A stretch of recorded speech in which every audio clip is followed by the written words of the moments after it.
बिस्मिल्लाहिर्रहमानिर्रहीम। अस्सलाम वालेकुम students, education with F channel में खुशामदीद। आज हम MTH 101 की सीरीज़ जो हमने स्टार्ट की थी उसका लेक्चर नंबर 35 है। इंशाल्लाह जल्दी जल्दी हम सारे लेक्चर्स क्लियर करेंगे और फिर मैं आप लोगों के लिए एक नई सीरीज़ लेकर आऊँगी अपने चैनल पे।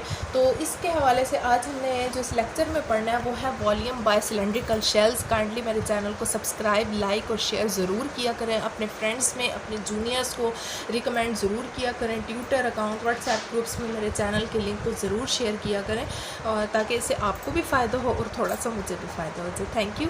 अच्छा, इसके बाद हम देखते हैं कि आज के लेक्चर में हमने पढ़ना है volume by cylindrical shells. Cylindrical shells हैं, उनका वॉल्यूम है, उसकी सेंटर्ड ऑन एक्स एक्सिस है और फिर volume through the surface area of a surface created from a cylindrical shell है।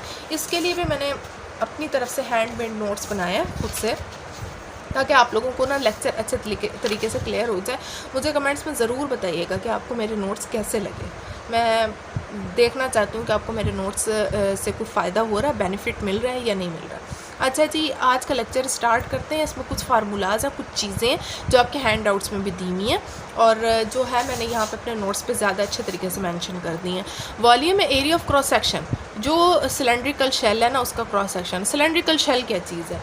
एक सिलेंडर लें, उसको आप सेंटर में से कट करके उसका एक पोर्शन निकाल दें। अब ऐसा ना हो कि आप गैस वाला सिलेंडर घर से उठा लें और उसको जाके जो है ना कट करना शुरू कर दें। ऐसा जो है वो नुकसानदेह काम बिल्कुल भी मत कीजिएगा। अगर आपको प्रैक्टिकली काम करने का शौक़ है और आप सिलेंडरी के साथ ही प्रैक्टिकल करना चाहते हैं तो गैस वाला सिलेंडर चाहे खाली हो या भरा हो, आप प्लीज़ उस पर कोई एक्सपेरिमेंट मत कीजिएगा। आप टिन पैक ले लें, जो 7 अप पेप्सी का टिन पैक मिलता है, आप उसको ले लें और उसको दरमियान से तेज़ धार छुरी से कट कर दें और उसके दरमियान में से एक शेल टाइप सी दरमियान में 2 पीसेस यानी 2 लाइंस लगा के कट करें तो एक शेल टाइप सी बारीक सी धार निकलेगी। कहने का मकसद ये है कि एक सिलेंड्रिकल टाइप की या गोल सी शक्ल का जो है ना वो एक पीस निकलेगा, वो उसका सिलेंड्रिकल शेल होता है। उसको लेके जो है वो आप अपने पास रखें और उसी के थ्रू पढ़ें या स्टडी करें या जो आपका ये लेक्चर है उसके थ्रू देख लें तो भी आपके लिए बिल्कुल ठीक है। ना भी करें तो भी आप पिक्चर के ज़रिए से, डायग्राम के ज़रिए से समझ लेना तो ठीक है। अच्छा जी, ये सिलेंड्रिकल शेल की एक छोटी सी डायग्राम मैंने बनाई है। ये मैंने इसको डॉटेड से शो किया। ये एक्स एक्सिस है, ये वाई एक्सिस है, ये एक सर्कल है, ये इसकी हाइट है और ये R1 और R2 क्या होता है? जब हम कोई सर्कल ड्रॉ करते हैं ना तो उसके सेंटर से कहीं भी लाइन ड्रॉ कर दें तो वो उसका रेडियस कहलाता है। अब ये देखें, ये 2 लाइंस हैं तो ये R1 और R2 को मेंशन कर रही हैं। अंडरस्टूड। अच्छा जी, ये हाइट हो गई इसकी। अब ये जी हमने क्या करनी है, पाई कहाँ से आ गया? अच्छा, जो टोटल सर्कल होता है ना, गोल सर्कल, ये होता है 360 डिग्री का। इस चीज़ को गौर से देखें, ठीक है। और जो इसको जो है वो हम मेंशन करते हैं 2 पाई से। किससे मेंशन करते हैं? 2 पाई से मेंशन करते हैं। इसको आप डिवाइडेड बाय 2 कर दें, ये हो जाएगा 180 डिग्री हाफ सर्कल, ठीक है। और ये किसके बराबर हो जाएगा? पाई के बराबर हो जाएगा। यानी एक्स एक्सिस के ऊपर यहाँ पे हाफ सर्कल ही आ रहा है ना, कंप्लीट सर्कल तो नहीं आ रहा। तो ये चीज़ किसके बराबर हो गई? पाई के बराबर हो गई। अंडरस्टूड। समझ आई कि पाई कहाँ से आ गया फार्मूले में? पाई के बराबर हो गया। अब ये R2 और R1 किस चीज़ का नाम है? एरिया ऑफ क्रॉस सेक्शन, यानी इस सर्कल का क्रॉस सेक्शन एरिया जिसमें ये R1 और R2 दोनों चीज़ें शामिल है। समझ आ गई? अब R2 में से R-1 माइनस कैसे हो गया? यहाँ पे तो ऐड हो गया ना। एरिया के अंदर हमेशा चीज़ जो है वो ऐड होती है, यानी कंप्लीट एरिया देखा जाता है। अब जी बारी आती है इसकी कि R2 में से R-1 को माइनस किया हुआ है तो ये चीज़ क्या शो कर रही है? इसकी मोटाई को यानी थिकनेस को शो कर रही है कि R2 में से R-1 को माइनस कर देंगे ना तो उसकी मोटाई निकल आएगी। और H किसको शो कर रहा है? हाइट को शो कर रहा है। अंडरस्टूड। समझ आ गई?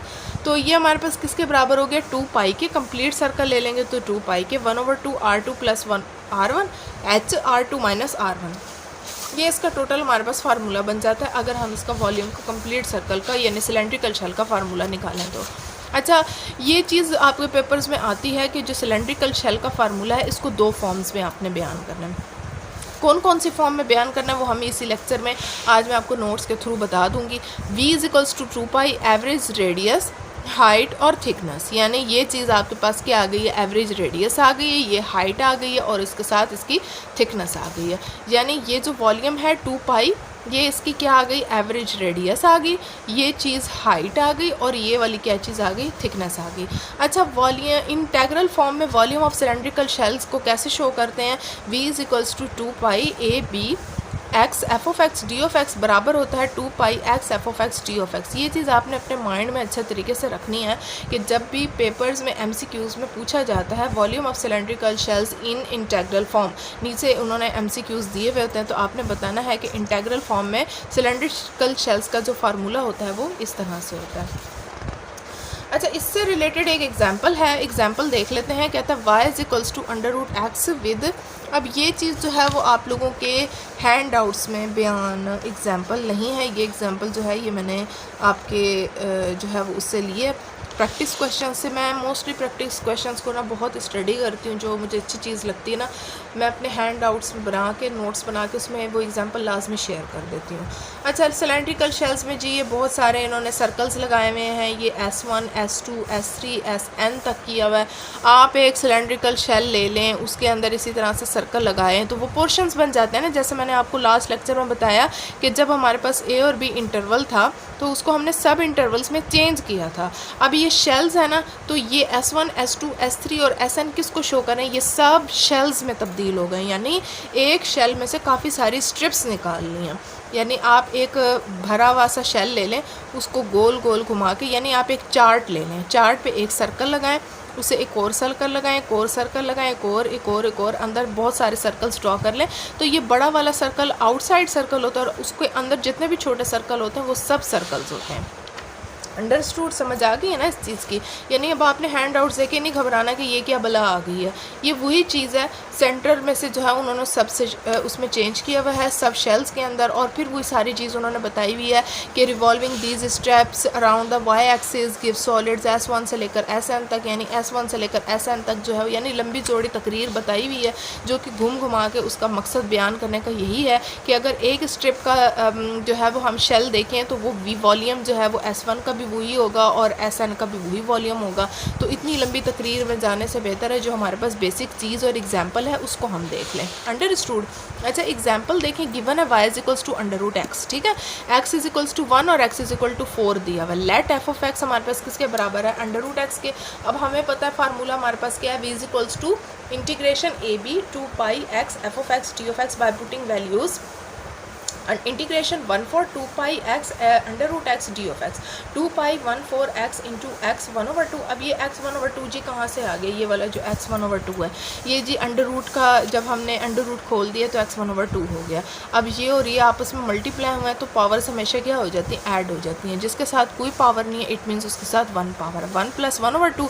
फिर आ गया 2 पाई 1/4 x, इसका एलसीएम ले लेंगे तो 2 + 1/2 हो जाएगा। फिर ये आ जाएगा x 3/2, x 3/2 होगा। फिर इसके बाद जो है वो b is equals to 2 pi x 3/2 + 1/3/2 + 1 और ये 1 और 4।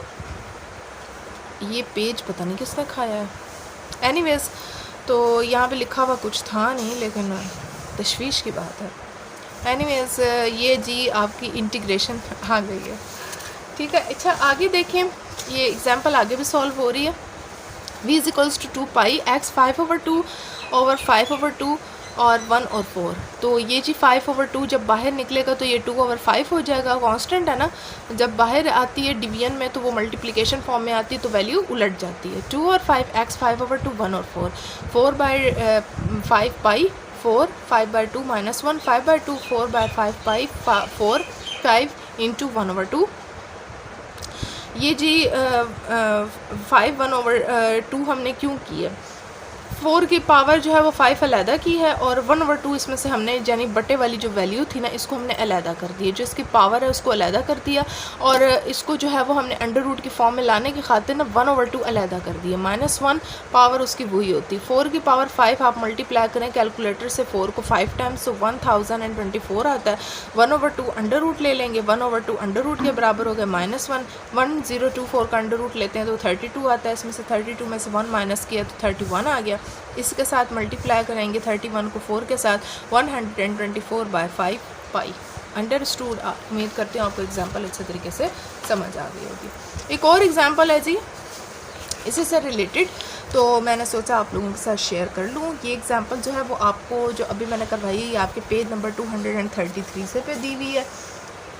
ये गेन आपके हैंड आउट्स में से निकला ही है। जो कि मैंने ली थी प्रैक्टिस क्वेश्चंस में से, तो एक मैंने पास्ट पेपर्स में से भी देखी है, तो आपके हैंड आउट्स में से भी आ गई है। चलें ठीक है, देख लें आप, इसमें से भी है। नेक्स्ट आपके हैंड आउट्स का जो एग्जांपल है, ये तो मैंने आपके इधर हैंड आउट से ही ली थी। 235 पेज पे एग्जांपल है।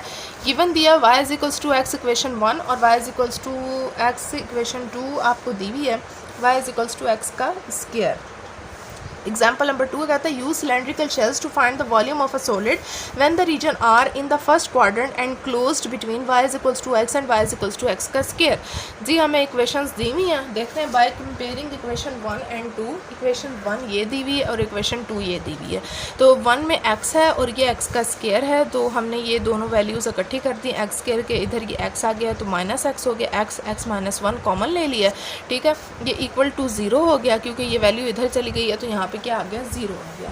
तो फिर अब आप देखें कि यहाँ पे हमारे पास x किसके बराबर हो गया, 0 के, ये वाला, और x माइनस 1 इक्वल टू 0 करेंगे तो ये 1 के बराबर होगा। लेट करते हैं कि y हमारे पास x के बराबर और y हमारे पास किसके बराबर है, x के स्क्वायर के बराबर है, जो हमें इक्वेशन में दी हुई है क्वेश्चन में। तो हम f ऑफ x बराबर करते हैं x के, और f2 यानी f1x बराबर करते हैं x के, और f2x बराबर करते हैं x2 के, x स्क्वायर के, ठीक है। तो हमें पता है फार्मूला हमारे पास है A B 2 pi into 2 pi x f1x minus f2x d of x। ये फार्मूला आपके हैंड आउट्स में भी लिखा हुआ है, और आपके जो है ना, मैंने यहाँ पे भी आपको बता दी कि फार्मूला इस तरह से है। तो a और b 2 pi x minus x square D of x, ये हो गया x और माइनस x का स्क्वायर। f1x हमारे पास x था, f2x हमारे पास क्या आ गया, x square D of x। Understood. इसके बाद देखें कि हमारे पास क्या आता है। इसके बाद है v इज इक्वल्स टू 2 पाई 0 से लेकर 1 एक्स स्क्वायर माइनस एक्स की क्यूब डी ऑफ एक्स, ठीक है। v हमारे पास किसके बराबर हो गया है, 2 पाई। यहाँ पे इसकी इंटीग्रेशन ले लेंगे, x3 over 3 x4 over 4 D of x, 2 pi 1 over 3 x की क्यूब माइनस 1 ओवर 4, यानी ये कांस्टेंट थे ना, तो अब ये कांस्टेंट बाहर आ जाएंगे, आपस में मल्टीप्लिकेशन हो जाएगी, 1 over 2 upper limit minus lower limit हो जाएगी, ठीक है। अब ये 1 और 0s हैं तो ये तो आपस में ख़त्म हो जाएंगे, तो upper limit minus lower limit होगी, तो 2 6 12, तो ये हमारे पास क्या आ जाएगा, पाई ओवर 6। ये हमारे पास वॉल्यूम आ गया है सिलेंड्रिकल शेल का। अच्छा, बाकी आप अपने हैंड आउट्स में से अगर देखना चाहें तो मैं आपको थोड़ा थोड़ा इसमें से बता देती हूँ कि कोई इसमें से इतनी ख़ास जो है वो टफ़ चीज़ नहीं है। अगर यहाँ पे आप आएँ तो यहाँ पे जो इन्होंने बताया हुआ कि सिलेंड्रिकल शेल को एक्स और वाई एक्सिस के ऊपर करके दिखाया हुआ है। यहाँ पे इन्होंने जो है वो एक्स के स्टेरी एक्स के प्लस 1 ओवर 2 इंटरवल्स यानी mid point of the interval निकाला हुआ है। ये चीज़ें आपको निकालने की ज़रूरत नहीं है, एवरी टाइम वेस्टिंग करने का कोई फ़ायदा नहीं है। जो मेन चीज़ आपको इस में थी ना, आपके इस लेक्चर में, वो मैंने आपको बता दी है। अगर आप इस ग्राफ को देखना चाहें तो यहाँ पे जी, अब यहाँ पे ग्राफ जो सिलेंड्रिकल शेल का वो वाई एक्सिस के ऊपर इसकी रेवोल्यूशन हो रही है, वो ये बता रहा है कि ये देखें ए और बी 2 इंटरवल्स हैं, और अगर हम सिलेंड्रिकल शेल का जो है वो ए और बी इंटरवल के दरमियान से एक स्ट्रिप एक्स निकाल दें तो उसको हम किस तरह से सॉल्व कर सकते हैं, जो कि 2 pi x f of x के बराबर हो जाती है, ठीक है। फिर इन्होंने यहाँ पे नेक्स्ट पेज के ऊपर जो है वो सिलेंड्रिकल शेल को मज़ीद अच्छे तरीके से दिखाया, the surface area of the cylindrical shell will be, यानी अब देखें, अब एक सिलेंड्रिकल शेल है ना, ये देखें ऐसे बना हुआ, इसमें से आप जो है ना एक पीस निकाल देते हैं, तो फिर ये देखें यहाँ से एक पीस निकला हुआ है। ये 3D फॉर्म में दिखाया हुआ है, इसीलिए मैंने आपको 2D और 3D दोनों चीज़ें अच्छे तरीके से बता दी थी कि cut way view of solid, जब किसी सॉलिड में से कोई चीज़ कट कर देते हैं ना तो उसका व्यू इस तरह से आता है, यानी वो फिर इस तरह की शक्ल। इसी तरह से आप एक सिलेंड्रिकल शेल लेकर, या आप जो मैंने आपको टिन पैक बताया उसी में से अगर आप उसके जो ऊपर ढक्कन होता है ना, आप जैसे बॉटल है, बॉटल जो सिंपल आप इस्तेमाल करते हैं, आप उसका छोटा सा जो ऊपर से कैप ढक्कन है उसी कोई अगर आप कटिंग कर लें, एक साइड से एक पोर्शन इस तरह से करके काट लें या किसी तरह से भी काट लें, तो उसकी कटिंग व्यू जो है ना वो इसी तरह से शो होगी। ये इन्होंने थोड़ा सा बताया। Volume V by the cylindrical shell is the integral of the surface area generated by an arbitrary section of the region R taken parallel to the x axis about which R is revolved. तो वही बात इसने सारी समझाई हुई है, इसमें कोई डिफ़िकल्टी वाली बात नहीं है कि जो सिलेंड्रिकल शेल का वॉल्यूम है वो सरफेस एरिया, यानी कोई भी आपको सिलेंड्रिकल शेल दिया हुआ, एरिया दिया हुआ है ना, जब आप उसकी इंटीग्रेशन कर लेते हैं ना तो वो आपके पास उसका वॉल्यूम आ जाता है, जो उसका रीजन भी होता है और वो पैरेलल होते हैं जिसके गिर्द वो रिवॉल्व कर रहा होता है। ये भी आप आपको सिंपल एक चीज़ दिखाई हुई है।